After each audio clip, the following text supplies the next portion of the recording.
ইসরায়েলের প্রতিরক্ষা মন্ত্রী ইসরায়েল কাটজ এক চাঞ্চল্যকর ঘোষণায় জানিয়েছেন, হামাসের উপর চাপ সৃষ্টির জন্য গাজায় কোনো মানবিক ত্রাণ প্রবেশের অনুমতি দেয়া হবে না। এই সিদ্ধান্ত গাজার সাধারণ মানুষের জন্য নতুন করে মানবিক সংকটের আশঙ্কা তৈরি করেছে। গাজা উপত্যকা দীর্ঘদিন ধরে ইসরায়েল হামাস সংঘাতের কেন্দ্রবিন্দু।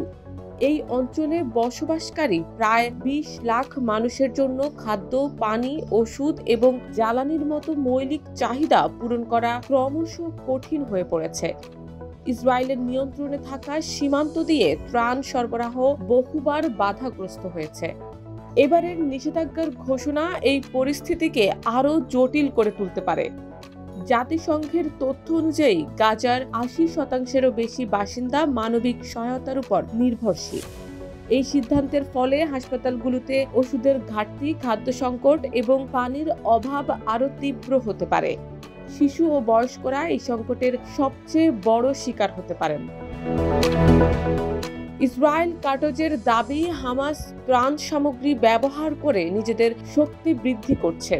তার মতে, এই ত্রাণ সাধারণ মানুষের কাছে না পৌঁছে হামাসের হাতে চলে যাচ্ছে, যা তাদের সামরিক কার্যক্রমকে সমর্থন করছে। এ কারণে ত্রাণ বন্ধের মাধ্যমে হামাসকে দুর্বল করার কৌশল নিয়েছে ইসরায়েল। তবে এই সিদ্ধান্ত কতটা ফলপ্রসূ হবে তা নিয়ে প্রশ্ন উঠছে। অনেক বিশ্লেষক মনে করেন, ত্রাণ বন্ধ করলে হামাসের পরিবর্তে সাধারণ মানুষই বেশি ক্ষতিগ্রস্ত হবে। এটি গাজায় ইসরায়েলের বিরুদ্ধে ক্ষোভ আরও বাড়িয়ে তুলতে পারে, যা হামাসের জন্য জনসমর্থন বাড়ানোর সুযোগ তৈরি করে দিতে পারে। ইসরায়েলের এই সিদ্ধান্তের পর আন্তর্জাতিক সম্প্রদায়ের মধ্যে তীব্র প্রতিক্রিয়া দেখা গেছে।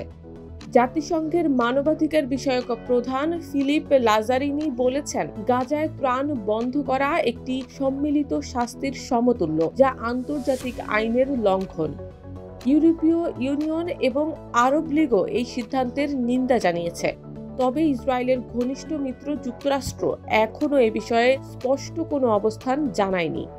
বিশ্লেষকরা মনে করেন, যুক্তরাষ্ট্রের নীরবতা ইসরায়েলের এই পদক্ষেপে পরোক্ষ সমর্থন হিসেবে দেখা যেতে পারে।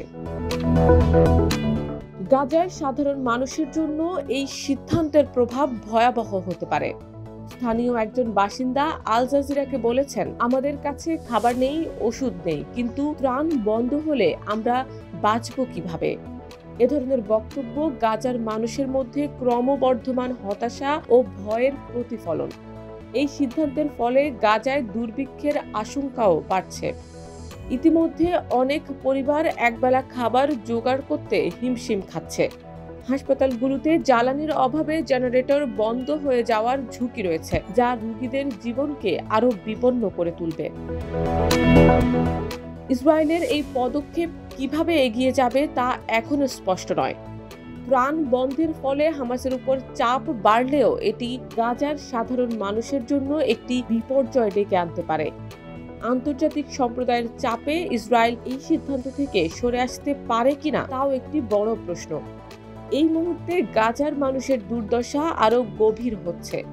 বিশ্ব সম্প্রদায় কিভাবে এই সংকট মোকাবেলা করে এবং ইসরায়েল তার অবস্থানে অটল থাকে কিনা তা আগামী দিনগুলোতে পরিষ্কার হবে।